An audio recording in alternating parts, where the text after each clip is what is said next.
Chers amis, bonjour. Cette semaine, je rencontre une personne qui se dévoue auprès des plus pauvres de notre région depuis une dizaine d'années. Elle a œuvré dans les agences sociales à Timmins pendant une vingtaine d'années. Depuis sa retraite en 2002, elle s'est engagée avec la Soupe populaire de Sudbury comme directrice bénévole. Récemment, elle a vu qu'elle pouvait rendre de grands services aux clients de la Soupe populaire en œuvrant avec la Saint-Vincent-de-Paul de Sudbury. Et il me fait plaisir d'accueillir Sœur Marie Turcotte. Bonjour, Sœur Marie. Bonjour, Émile. Sœur Marie, vous n'êtes pas de Sudbury? J'ai grandi dans le nord de l'Ontario.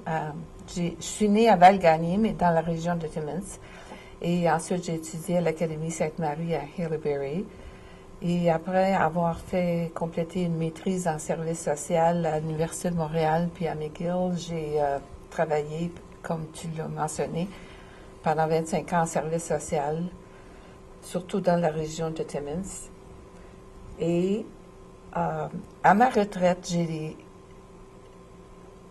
j'ai choisi de travailler avec les plus démunis, ceux qui ne se rendaient pas dans les agences sociales ou qui n'avaient pas accès aux agences sociales. Puis je vais expliquer plus tard dans la présentation pourquoi. Alors j'ai décidé de travailler avec cette clientèle-là qui sont hors les marges depuis que je suis à Sudbury. Alors parlez-nous donc de vos expériences avec eux. Je ne ferai pas une conférence avec des données statistiques, mais je vais vous faire un partage d'expérience. Alors, je vais vous parler de la situation des pauvres ici même à Sudbury maintenant et des ressources communautaires que nous avons.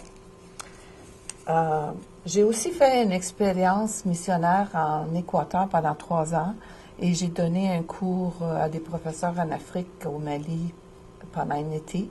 Alors, je vais d'abord vous montrer qu'il y a une différence entre nous autres puis les pays du tiers-monde quant aux ressources du milieu. Alors, je vais vous donner une expérience que j'ai vécue en Équateur d'abord. Alors, quand je suis arrivée à Pukayaku, nous avions comme église une vieille école délabrée qui était non utilisée. Alors, les chiens y entraient puis sortaient à leur guise. Puis les gens, alors, ont décidé de construire une église un peu plus respectable, mais personne n'avait de sous. Alors, la quête du dimanche, c'était juste quelques dollars. Ça payait à peine l'essence pour le Jeep du curé puis ce Jeep-là avait été donné par un organisme allemand. Alors, le prêtre mangeait chez nous pour pouvoir se nourrir. Puis les paroissiens, alors, ont fait une demande d'argent à l'évêché pour pouvoir acheter les matériaux pour leur église. L'évêque a consenti grâce à un don qu'il avait reçu de quelques paroisses d'Europe. Alors, les gens ont commencé à ramasser des roches. Et quand ils venaient au marché, ils rapportaient des sacs pleins de roches. Puis, quand ils en ont eu, ils les transportaient avec leurs chevaux ou leurs ânes, parce qu'ils n'ont pas de camion. Alors, quand il y en a eu suffisamment de roches d'accumuler, ils ont fait une corvée, puis ils ont fait un plancher de ciment. Ensuite, ils ont mis 4 murs de blocs de ciment. Puis ensuite, un petit peu de charpente pour mettre des tôles sur le toit. Puis, c'est pas nécessaire d'avoir des fenêtres parce que c'était juste des ouvertures. Ensuite, chaque famille s'est construit un banc avec des planches pour mettre à l'église. Alors, au bout de 3 ans, nous avions un édifice assez confortable pour se réunir puis louer le Seigneur. Maintenant, ici au Canada, nous avons beaucoup de pauvres. Mais au moins, on a des ressources communautaires. Alors, mais le problème, c'est que les gens démunis n'y ont pas accès ou très peu. Alors, j'ai travaillé plus de 25 ans dans les agences sociales et j'ai constaté que les gens les plus démunis ne viennent pas aux agences formelles. Comment ça? D'abord, ils trouvent qu'il y a trop de bureaucratie. Des fois, ils ont perdu leur carte de santé ou des cartes d'identité. C'est souvent pas accessible le soir ou les fins de semaine, au moment où ils sont en crise. Ils manquent le rendez-vous parce qu'ils n'ont pas de billet d'autobus, ou bien il neige puis il pleut puis c'est pas possible de marcher. Puis, ce qui arrive, c'est après 2-3 rendez-vous manqués, ben le dossier est fermé. Alors, les professionnels aussi ferment le dossier s'il n'y a pas assez de progrès après quelques sessions, parce que les directeurs d'agence, souvent, allouent seulement de 6 à 8 sessions pour chaque client à cause des budgets. Alors, imaginez quand on travaille avec une famille qui a un problème chronique ou bien c'est un problème intergénérationnel, bien, on ne peut pas faire des miracles en dedans de si peu de temps. Alors, je suis venue à Sudbury en 2002, puis j'ai d'abord été initiée à la soupe populaire par Corinne Crichton, Crichton, qui était la directrice, la fondatrice. Mais comme elle avait plus de 80 ans, on m'a demandé de la remplacer comme directrice. Alors, ce que j'ai fait de 2005 à 2013. Alors, en 2005, nous avons ouvert le nouveau centre samaritain qui comprend 3 agences. La Clinique du coin, la soupe populaire, puis Elgin Street Mission. Alors, qu'est-ce qu'on fait dans ces agences-là? Alors, à la Clinique du coin, ça c'est au 2e étage du centre, là, qui est au coin de Shaughnessy puis Elgin. Il donne des articles de soins personnels, d'hygiène personnelle pour les clients, là, le brosse à dents, pâte à dents, shampoo, serviettes sanitaires. Ils ont un drop-in center de 8 heures, une halte accueil de 8 heures le matin à 2h30 l'après-midi. Puis, une journée par semaine, il y a un médecin qui vient, le docteur Claire Brunet. Une journée à chaque 2 semaines, puis l'autre semaine alternative, c'est une infirmière praticienne, Joanne Doucet, qui vient pour les rendez-vous des clients. C'est pas une place que c'est seulement accessible aux clients. Il y a aussi une clinique dentaire, puis il y a les chevaliers de colons de la paroisse Sainte-Anne ont acheté une chaise pour le dentiste, là. Puis, il y a des étudiants en hygiène dentaire qui viennent de temps en temps faire le nettoyage des dents. Il y a aussi 2 travailleuses sociales, Mike et Carole, qui aident les clients à se trouver des logements. Au premier étage, on a la soupe populaire puis Elgin Street Mission. Alors, la soupe populaire est ouverte de 8 h à 3 h, mais on est ouvert pour les clients de 11 h à 2 h. Puis, tous les jours, du lundi au vendredi, on sert environ 200-250 personnes à chaque jour. Des gens qui n'ont pas assez d'argent pour se nourrir à la maison. L'Elgin Street Mission, puis tout fonctionne à partir de bénévoles, excepté 3 membres du personnel qui sont payés. Le cuisinier, le chauffeur de la vanne qui recueille la nourriture, puis ensuite il s'occupe de la salle à manger, des bénévoles. Ensuite, il y a une personne de mi-temps qui fait la vaisselle de 11 h à 2 h. Le soir, les gens peuvent aller souper le soir à la Elgin Street Mission entre 6 h et 7h30. Puis ils offrent aussi le déjeuner de 8 h à 9h30 le matin. Les autres sont ouverts 7 jours par semaine. Il y a un vestiaire qui est coordonné par Elgin Street Mission, où les gens qui veulent donner des vêtements comme des espadrilles, des jeans, des t-shirts, des jackets, peuvent apporter. Et même, j'entends parler des gens qui tricotent des mitaines. Oui. Puis, il y a un vestiaire, là, puis sœur Nicole Bérubé, qui est une sœur de la Charité, s'en occupe. Alors, c'est ouvert quelques jours par semaine sur l'heure du midi, là, entre midi et 2 h. Puis c'est gratuit pour les gens qui ont besoin qui ne peuvent pas renouveler leur garde-robe. Les clients ont aussi accès aux toilettes. Il y a un bain, une douche. Ils ont accès à la laveuse, la sécheuse. On leur donne même les. Pourquoi est-ce que c'est si important? Pourquoi est-ce que c'est si important d'avoir accès à la toilette puis à un bain? Parce qu'il y en a de ceux-là qui vivent sur la rue. Alors, ils n'ont pas accès à ça. Alors. Ils n'ont aucun moyen de se laver à part d'aller chez vous. Oui, ceux qui habitent. Puis, je vais en parler plus tard. Qui sont ces gens-là qui sont sur la rue? Là, puis oui. Puis il y a des gens qui pensent qu'il n'y en a pas de sans-abri à Sudbury, là, mais il y en a plus que vous pensez. Alors, vous parliez du vestiaire, je vous ai coupé, là. Ah oui, il y avait le vestiaire, l'accès aux toilettes, au bain, à la douche. On a des laveuses et sécheuses. La Elgin Street Mission a aussi des laveuses et sécheuses. Puis ils donnent aux clients, disons, du savon pour laver leur linge, puis un savon, puis un petit shampoo pour se laver eux-mêmes. Alors, les clients ont accès eux-mêmes aux machines. Oui. Il y a quelqu'un qui surveille ça. Oui, c'est ça. Ouais. Ils peuvent faire aussi des téléphones locaux à partir des offices là, qui sont dans le centre. Et qui sont ces personnes-là? Vous dites qu'il y en a plusieurs à Sudbury. On ne les connaît pas tous, nous autres. On en connaît très peu. OK. Les gens qui vivent sur le bien-être social, s'ils sont célibataires, ils reçoivent à peu près 609 $ par mois. Alors, s'ils se trouvent une chambre ou un petit bachelor à 500 $ par mois, ce qui est rare, là, bon, ben il leur reste très peu d'argent pour manger. Et une fois qu'ils ont acheté leur passe d'autobus ou un carton de cigarettes, parce que la plupart ils fument, il ne reste plus d'argent pour manger du mois. Alors, ils viennent au centre 2 ou 3 fois par jour. Alors, ce sont des gens qui reçoivent très peu d'argent comme allocation mensuelle. Ouais, du bien-être social. Oui. Alors, puis, ces gens-là ont tous des problèmes pas mal d'addiction ou de santé mentale. Ils devraient tous être pratiquement sur des pensions d'invalidité, mais ils n'ont pas de médecin pour remplir leur formulaire.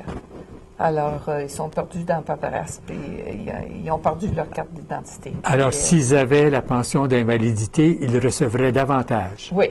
Alors, sur Ontario Disability Support Program de la province, là, il y aurait droit presque à 1200 par mois. Comparé à environ 600. À 600. Oh!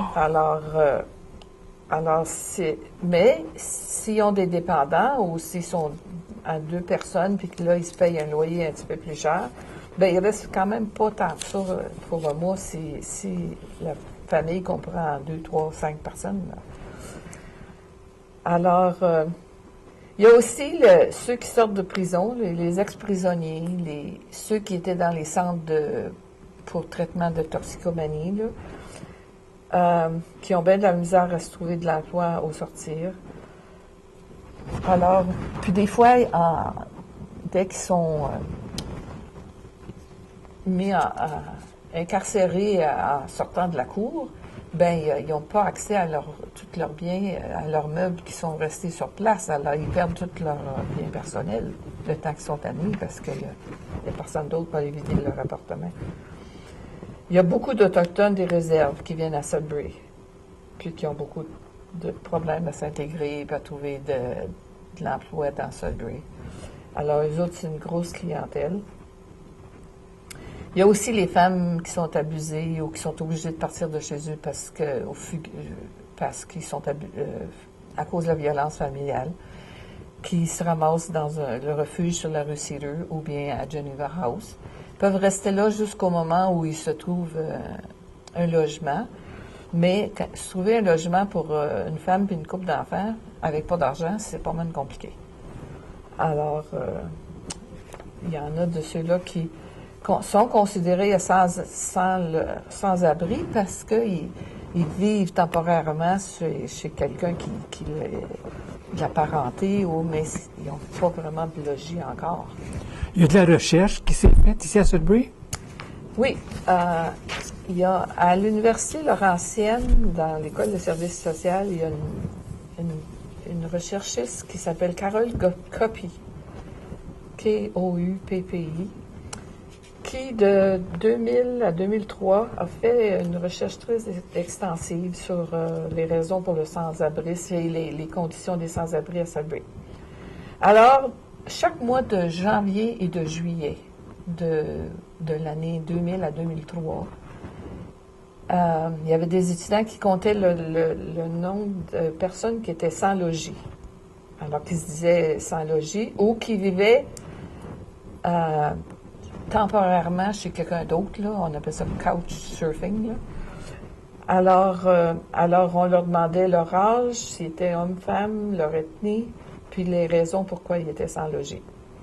Alors, les résultats ont démontré qu'il n'y avait pas de différence entre l'été et l'hiver. Il y avait toujours alentour de 600 personnes à Sudbury, quel que soit le temps de l'année, qui étaient sans logis.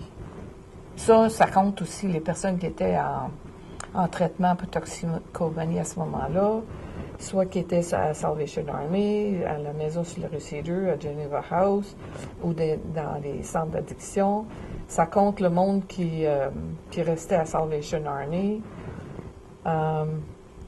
Puis par rapport à la population, ils ont vu que les Autochtones étaient surreprésentés. Puis, par contre, les francophones étaient souvent sous-représentés. Ce qui est intéressant, on ne sait pas pourquoi. Je ne sais pas si c'est parce qu'ils ont plus d'aide de leur paroisse ou de leur famille, mais il y avait les francophones étaient sous-représentés. Et les raisons pour le sans-abrisme? Bien, d'abord, c'est un problème de manque de travail.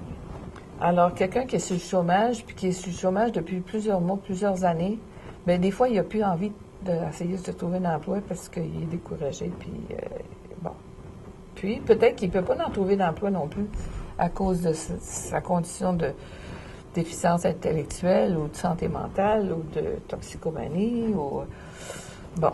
Souvent, des gens vont me dire c'est un grand gars-là qui va manger tous les jours, là, pourquoi est-ce qu'il ne se trouve pas un job? Puis je leur dis, tu l'engageras-tu, ce gars-là? Moi non plus. Alors, c'est simple comme ça. Il y a des problèmes aussi avec le système d'assistance sociale, parce que des fois, les prestations sont vraiment insuffisantes, là, quand tu as 600 pièces par mois pour vivre. Là, bon. Ou bien, même, ils se font couper des fois l'aide sociale parce qu'ils n'ont pas fait leur rapport d'impôt, ou bien ils ont perdu leur carte, ou ils répondent pas, ils remplissent pas les conditions pour recevoir une prestation.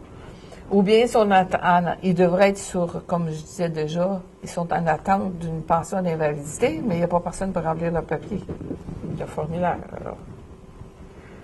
Puis, les médecins qui ont une grosse clientèle, ils ne sont pas trop intéressés à avoir un client qui ça va y prendre des heures à régler son problème. À régler son problème. Alors, souvent, ils n'ont pas de médecin. Presque tout ce monde-là n'a pas de médecin de famille, en plus.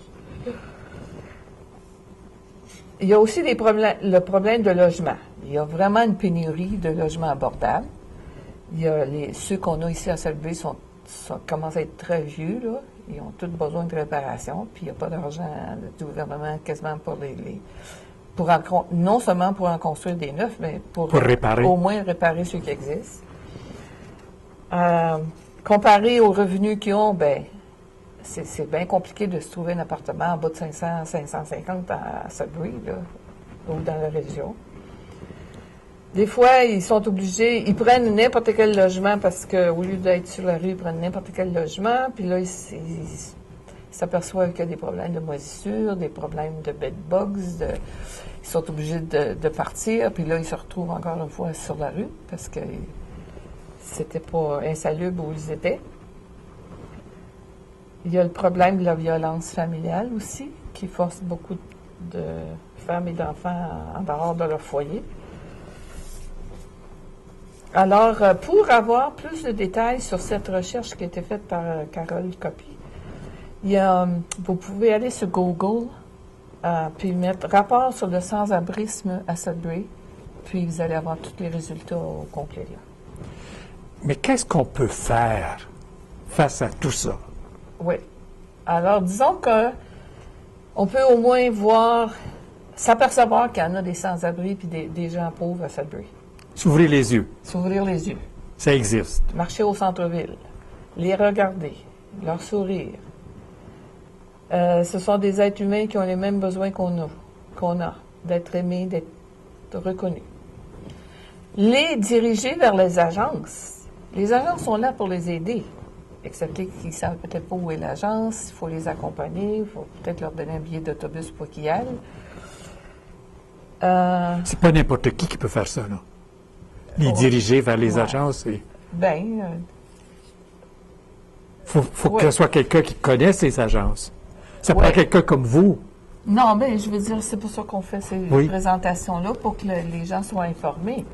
Et puis, fait. n'importe qui pourrait Ouais. aider un Oui, oui. sans-abrisme Leur indiquer, maintenant qu'il a ces oui. informations-là. Oui, oui. Leur indiquer où il y a des repas gratuits tous les jours, où ils peuvent se laver, où ils peuvent avoir du linge.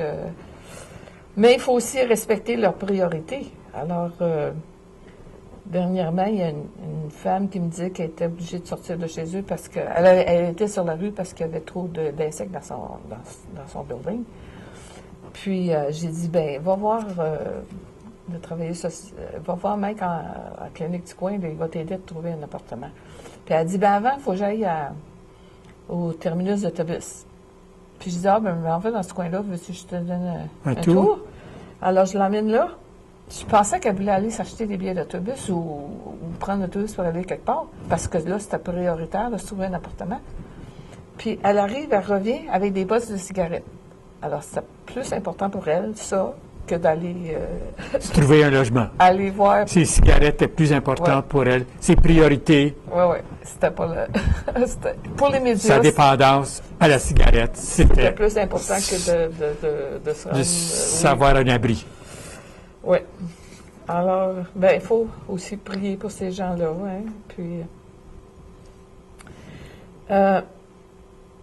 disons que comme l'aide du bien-être social, ils peuvent, il y a ici la municipalité ou le programme d'assistance sociale peut aider quelqu'un. Souvent, ces gens-là, ils peuvent juste payer le premier mois de loyer. Mais comme tous les propriétaires demandent le dernier mois, ben c'est bien sûr que si tu as 600 par mois, tu ne peux pas payer le premier et le dernier mois. Alors, ils ont juste à se rendre à leurs travailleurs du bien-être social, là, puis habituellement, ils vont les aider à payer le dernier mois. Parce que C'est une priorité, c'est une nécessité. C'est la seule façon de les sortir du cycle. Ou bien, s'ils n'ont pas de lit, ils vont peut-être leur donner 200 pièces pour se trouver un lit. Mais ça, il n'y a pas grand place pour avoir un lit pour 200 pièces. Mais... Ou s'ils n'ont pas de réfrigérateur ou de poêle dans leur appartement, souvent dans les logements subventionnés, il n'y en a pas. Alors là aussi, en allant voir leurs travailleurs, ben ils vont peut-être avoir de l'aide supplémentaire pour avoir soit le poêle, le fridge ou la laveuse, la sécheuse, là, dans certains cas. Ensuite, il y a la Salvation Army, qui est au centre-ville. Ils ont des lits où les hommes peuvent aller coucher le soir. Mais souvent, ils ne veulent pas y aller parce qu'ils n'acceptent pas s'ils sont en boisson ou drogués, ils ne vont pas les accepter. Ou bien s'ils n'ont pas de carte d'identité, ils ne sont pas acceptés non plus. Mais cet hiver, il y a un groupe qui a fait beaucoup de pression pour qu'il y ait un wet shelter qu'on appelle à travers la Salvation Army. On disait les animaux sur la rue étaient mieux traités que le monde qui dormait dehors au mois de janvier puis février. Bon. Alors, la ville a donné de l'argent à la Salvation Army pour qu'il y ait une salle où il y a une dizaine, 10-12 cotes, là, des lits pliants, où les gens peuvent aller passer la nuit. À 7 heures, il faut qu'ils sortent le lendemain matin, mais au moins, ils ne sont pas dehors durant la nuit. Puis, ils leur demandent aucune pièce d'identité, aucun argent.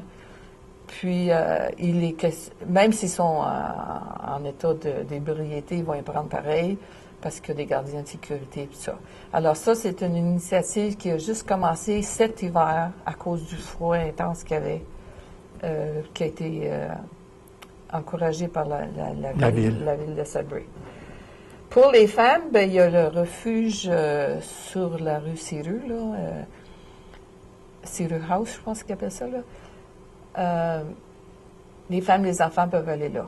Alors, les hommes sont dans la Salvation Army, puis les femmes et les enfants.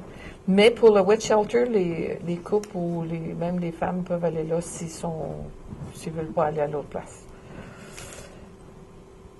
Il y a la Croix-Rouge. S'il y a un désastre puis que quelqu'un passe au feu, la Croix-Rouge va leur donner, payer une chambre de motel pour 3 soirs, pour qu'il y ait une place à rester en attendant qu'ils puissent se réorganiser, puis se trouver un autre logement.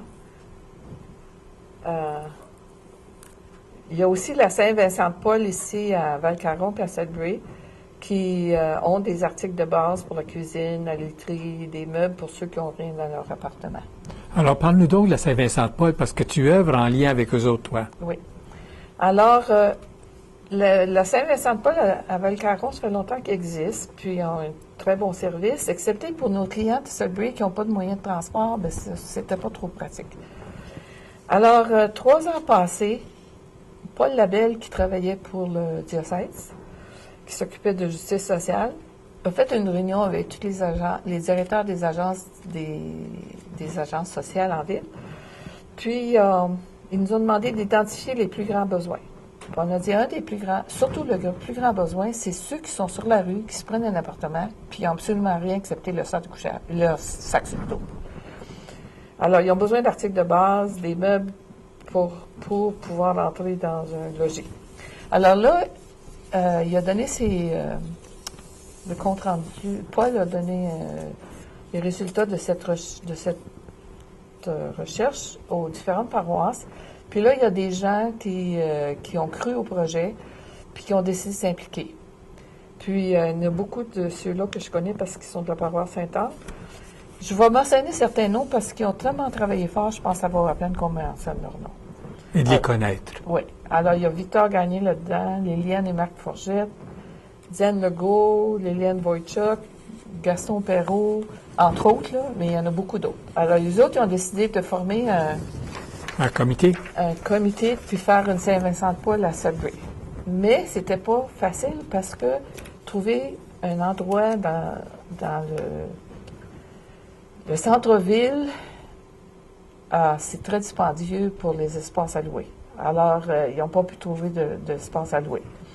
Alors, le diocèse a permis que sur le terrain du diocèse, ils puissent mettre un trailer pour mettre les meubles de base qui sont donnés par les gens. Ensuite, avec le temps, ils ont ouvert un magasin sur la rue Lavoie. L'ancienne école Immaculée Conception.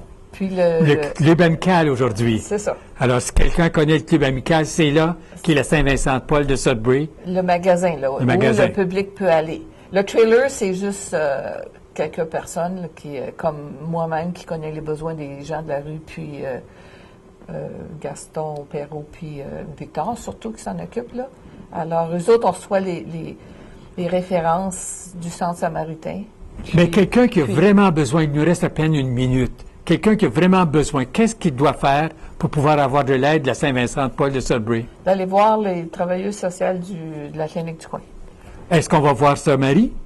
Eux autres vont m'appeler, puis là, je vais faire les arrangements pour qu'ils... Alors, c'est la clinique du coin? Oui. Puis après ça, eux autres vont m'appeler. T'appeler? Puis oui, je vais faire les arrangements, parce que la plupart de ces clients-là, je les connais déjà, là. Alors, c'est ça. Et ça, Marie, c'est déjà tout notre temps. Je te remercie beaucoup d'être venu et surtout de t'occuper des plus petits. Et chers téléspectateurs, merci d'avoir été des nôtres. Au revoir, à la prochaine.